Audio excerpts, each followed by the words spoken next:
Praise lord. ఈరోజు కొరకైన దేవుని వాగ్దానము, యెహోవాను ఆశ్రయించు వారికి ఏ మేలు కొదువై ఉండదు. 34వ కీర్తన 10వ వచనం.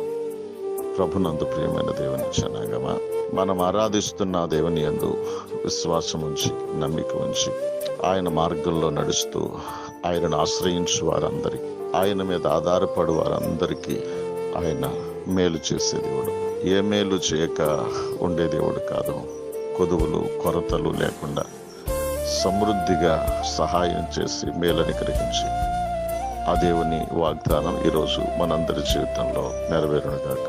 ప్రభునందు ప్రియులైన మీ అందరికీ మా హృదయపూర్వకమైన వందనాలు తెలియజేసుకుంటున్నాం. మా ఈ కల్వరి గ్రేస్ పరిచర్య ఇంకా ముందుకు కొనసాగింపబడినట్లుగా, అనుదినము ఈ వాగ్దానాల ద్వారా అనేకులు ఆదరింపబడి బలపరచబడినట్లుగా లైక్ చేయండి, షేర్ చేయండి, సబ్స్క్రైబ్ చేయండి. దేవుడు మిమ్మల్ని దీవించును గాక.